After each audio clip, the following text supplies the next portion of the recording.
Hare Krishna. I am Radhika Piyari Devidasi, and this is the continuation of the Mahabharat series retold by Krishna Dharma Prabhu. Chapter 39. The Battle at Virata. In his chariot, only a half a mile from the Kurus, Arjuna instructed the prince to halt, while he established the enemy's position. Bhuminjaya gazed in amazement at the army before them. Who are these heroes who resemble mountains in the midst of a mighty ocean? He asked. The one with the emblem of a golden water pot on his flagstaff is Drona. Arjuna replied. I always worship him. You should circumambulate his chariot, and I will strike him only if he first attacks me, for such is the duty of a Kshatriya. Arjuna pointed to each of the leading chariots. The hero, clad in a coat of tiger skin, on the chariot drawn by red horses, is Kripa. Today I will show him how light I can be in the use of weapons. By his side, the warrior whose flag bears the sign of a bow is Ashwathama. He is my preceptor's son. Thus he too is worthy of my respect. The one clad in golden mail, whose emblem is a serpent against a gold background, is Duryodhana. He always bears the Pandavas' ill will. Immediately behind him is a hero blazing like fire with the emblem of a strong rope for binding elephants.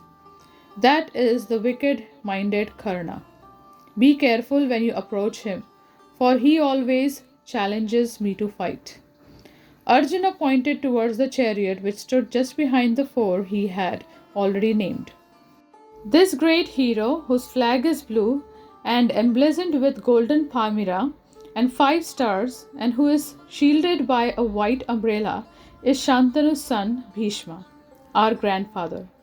Always treated with regal honor by the Kauravas, he follows Duryodhana. You should approach him last, for he will never harm me. After observing the army for some time, Arjuna told the prince to advance. As they moved off, he saw Duryodhana detach himself from the army and move towards the south, followed by half the troops. Arjuna ordered Bhuminjaya to follow him.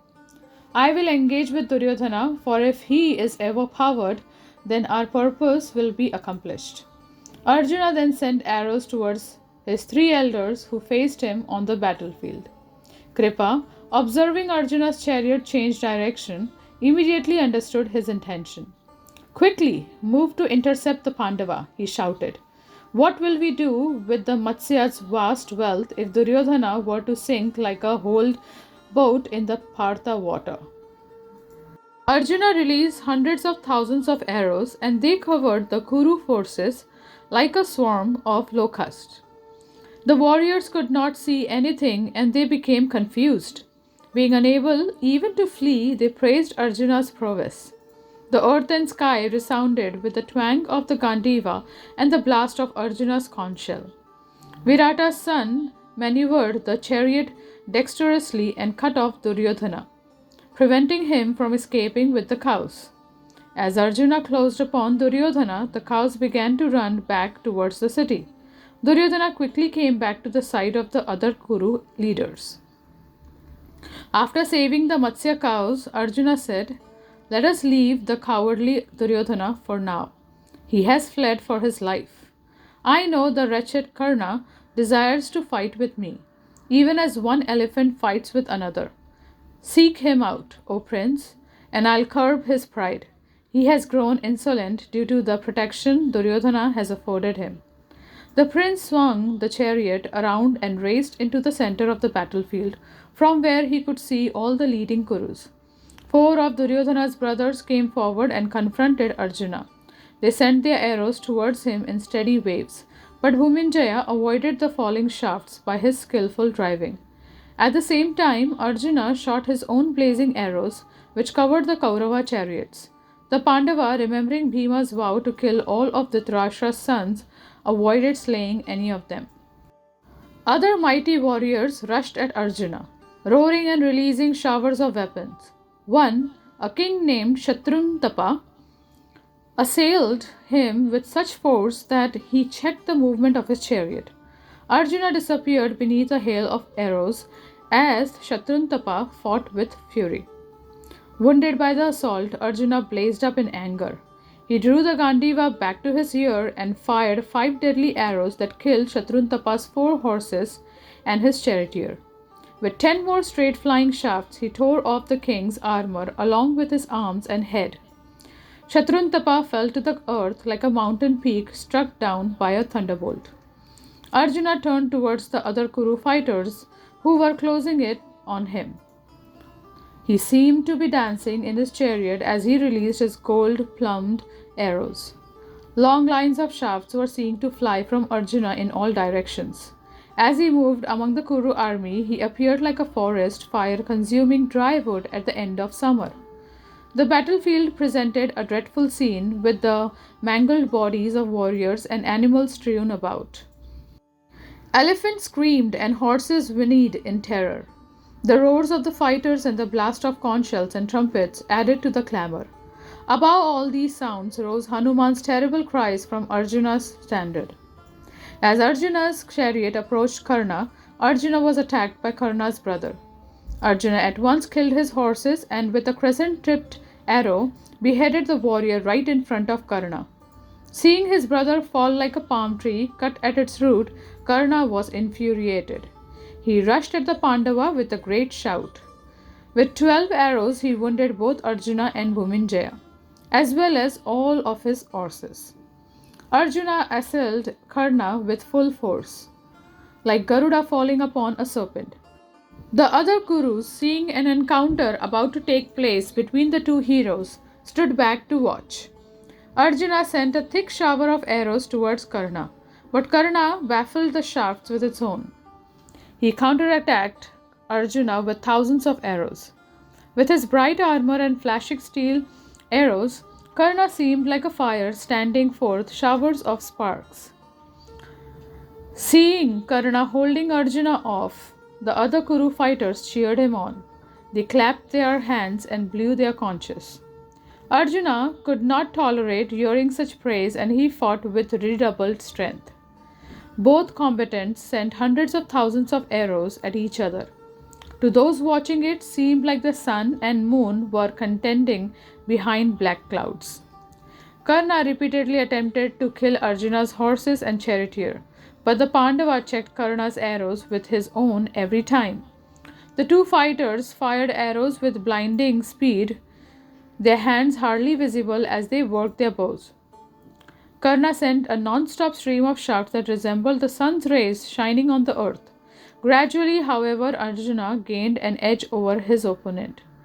While checking Karna's arrows, he began to pierce him all over his body.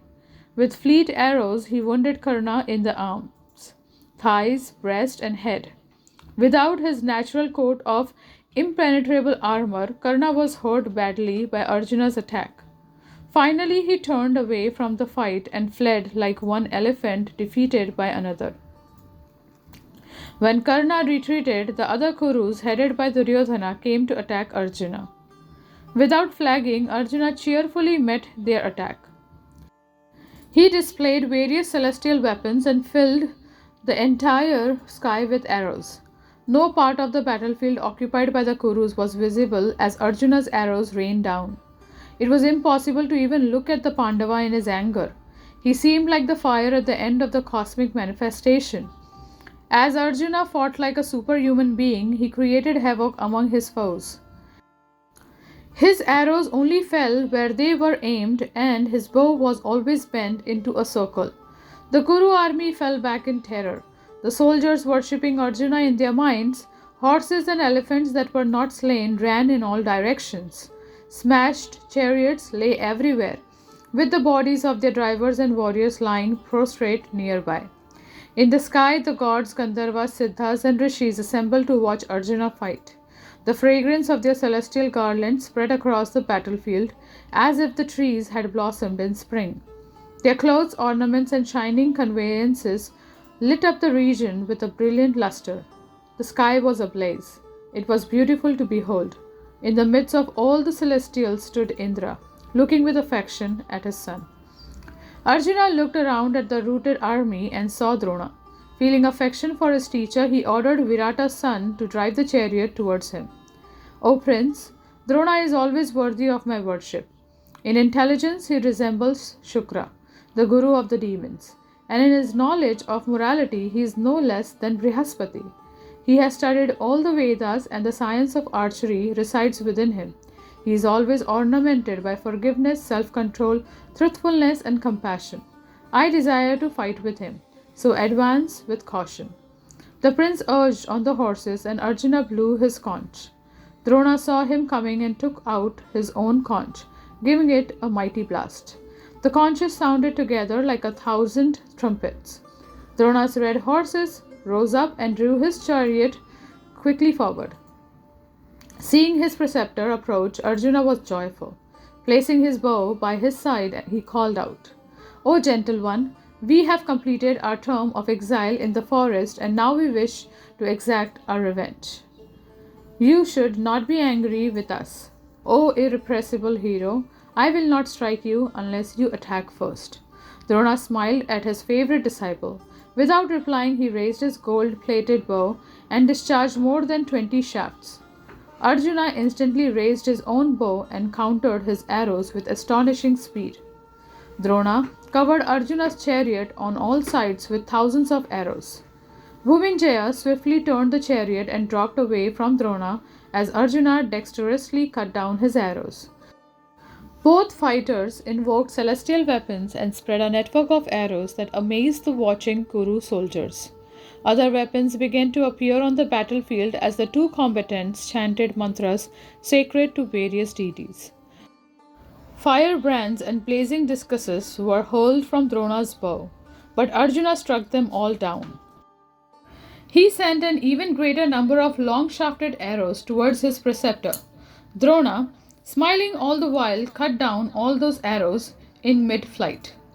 The Kurus cheered again and again as they witnessed the prowess of both guru and disciple, and they wondered at the harshness of a Kshatriya's duty that impelled the two to fight one another. Even as he fought with Drona, Arjuna kept up his attack on the Kuru army. His arrows descended on them like lightning bolts, as the fierce razor-headed shafts struck horses, elephants, and soldiers. They made a sound resembling a hard downpour of hailstones. The battlefield was strewn with arms still clutching weapons, and heads adorned with helmets. Golden armors and pieces of shattered chariots littered the ground.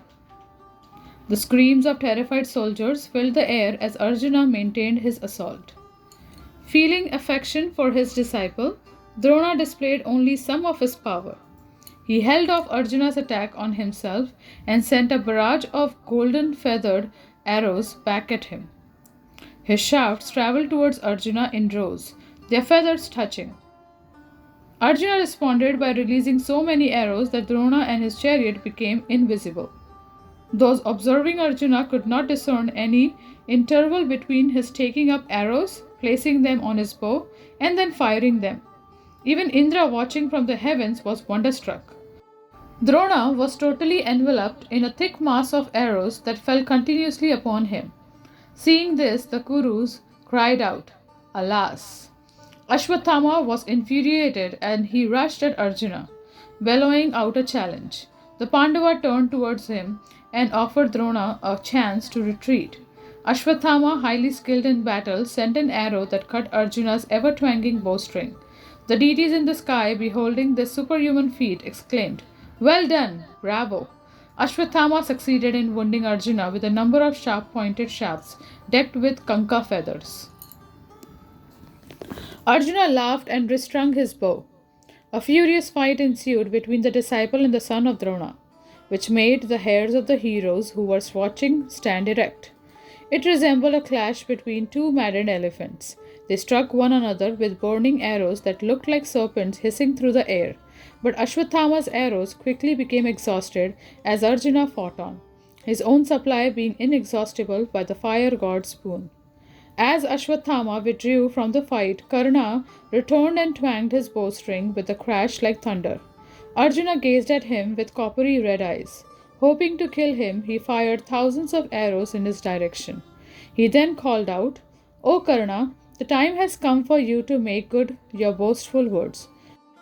Many times have you vainly stated that there are none to equal you in battle.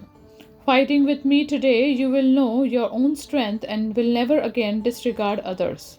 Without ever considering piety, you have given vent to many harsh words. Try your best to make good those insults you offered me in the assembly. You cannot defeat me. Now reap the fruit of your insult to Draupadi. Only virtue restrained me that day from exacting a terrible vengeance. Today you will feel the force of my restrained anger. Held in check these last 13 years. Fight, O sinful one, and let all the Kurus watch as you perish. Karna sneered. Prove yourself in battle, Partha. The world knows that your words exceed your deeds. As a result of your weakness and inability, the Kauravas have forced you to suffer.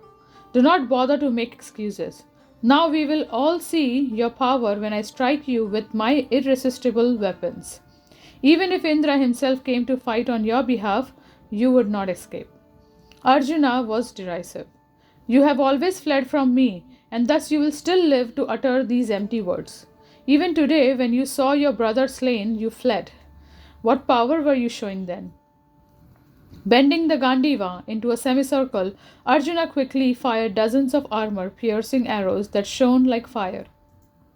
Karna delightfully received those shafts with his own, intercepting everyone. Again a network of arrows spread out between the two fighters. Karna released shearing shafts with unerring accuracy and pierced Arjuna's arms and hands.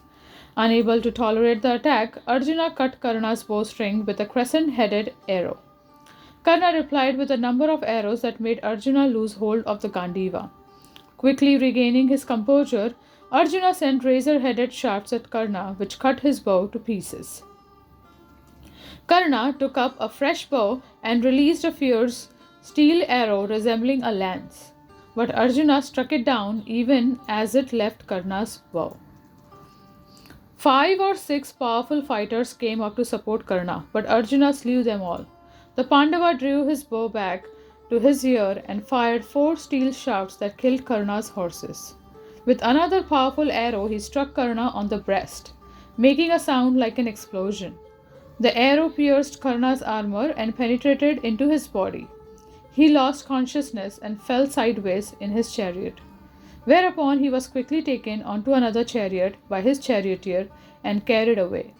Arjuna and Bhuminjaya scoffed at the defeated Karna. Arjuna then looked around and said, "Take me to the place where you see the emblem of the golden palmyra. There stands our grandfather, Shantanu's son, looking like an immortal. He too desires to fight with me." Bhuminjaya was exhausted. Gasping for breath, he replied, "I do not think I can continue guiding your horses. My mind is confounded and my limbs are weak. It seems as if the 4 quarters are melting from the power of the celestial weapons you and the Kurus have released. I am beside myself with the sight and the smell of flesh and blood. I have never before seen such a battle. The clamor has deafened me and I feel stupefied. The twang of the Gandiva, like repeated thunderclaps, and your lightning bolt arrows have rent my heart. I am consumed by fear. It appears as if the earth is shifting before my eyes and I am losing my vitality." Arjuna consoled the prince. "You are a prince in the Matsya line. It is your sacred duty to face the enemy in battle. Take heart, for you will find strength in the supreme power. The Lord is always pleased when we perform our prescribed duties with firmness and determination. Guide the horses for only a while longer. I wish to face the grandsire in battle." The prince felt heartened and he urged the steeds forward. As the chariot moved across the battlefield towards Bhishma's chariot, Arjuna continued, "This battle will not last much longer. The Kuru army is reeling like a wheel under the force of my weapons. I will make a river flow towards the other world, with blood for its waters, chariots for its eddies, and elephants for its aquatics. The Kuru forest, with heads, arms, and tall backs for its branches, will be cut down. I have obtained all the celestial weapons from the gods. Do not fear, O prince. for I will rout the Kurus and put them to flight." When Arjuna got within striking distance of Bhishma, he sent a hail of shafts at him. Bhishma patiently countered his arrows, and 4 of Duryodhana's brothers came forward to protect him. Dushasana launched a fierce attack on Arjuna. He wounded Bhuminjaya with a large dart and pierced Arjuna's breast with another. Arjuna at once sent golden winged arrows which cut Dushasana's bow to pieces and severely wounded him in the chest. Dushasana retreated, leaving his 3 brothers to fight with Arjuna. Each of them were similarly injured and had to retreat. At Bhishma's command, thousands of Kuru troops surrounded Arjuna and assailed him. The Pandava spun around in his chariot with his bow constantly drawn to a circle. Sometimes he shot with his left and sometimes his right arm. Blazing arrows went in all directions and the Kuru force was torn apart. Arjuna appeared in battle like the scorching midday sun with its unbearable rays. Kuru heroes leapt down from their cars and fled. Throwing aside their weapons, horsemen turned and drove their horses away in terror. The Kurus retreated with difficulty, falling over the bodies of men, elephants, and horses. Duryodhana, Karna, Kripa, Drona, and Ashwathama then rushed towards Arjuna together. They covered him with so many arrows that no part of his body was visible. Even amid that onslaught, Arjuna maintained his calm and invoked the Indrastra, summoning the fire god's invisible power. That weapon sent hundreds of thousands of flaming arrows and darts at the Kurus and drove them back. Arjuna then saw Bhishma standing before him on his chariot. Ganga's son was smiling. In his shining coat of mail, he shone like a white mountain at sunrise. He lifted his gold-plated bow and fired a dozen arrows which struck the roaring monkey on Arjuna's banner. Pushing aside the affection he felt for the old Kuru leader, Arjuna sent a huge dart which broke down the white umbrella over his head. He quickly followed it with arrows that severed his flagstaff and killed the 2 warriors protecting his flanks. Arjuna wounded Bhishma's horses and brought his chariot to a halt. Bhishma became angry and he began to invoke divine weapons. A massive hail of arrows, darts, and spears fell blazing from the sky. Arjuna instantly checked his attack with his own celestial missiles. He counterattacked Bhishma with volumes of arrows that sped towards him. Bhishma received Arjuna's assault like a hill receives a cloud. He dexterously cut down all the arrows as they flew, and they fell to pieces on the ground. The battle between Arjuna and Bhishma raged fiercely for some time as the Kurus watched in amazement.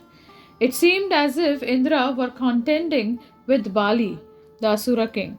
Neither side paused in the fight. Arjuna's Gandiva had become a circle of fire and Bhishma danced on his chariot like a youth. Finally, Arjuna succeeded in baffling Bhishma with a weapon that sent an uncountable number of golden winged arrows in repeated waves. Bhishma fell back in his chariot and seeing his opportunity, Arjuna severed his bow with a razor-faced arrow. Immediately after that, he shot 10 steel shafts with heads shaped like calves' teeth. Those deadly arrows pierced Bhishma's breast. The Kuru chief was stunned and he stood leaning on the pole of his chariot for some time. Seeing him senseless, his charioteer turned the chariot and carried him away.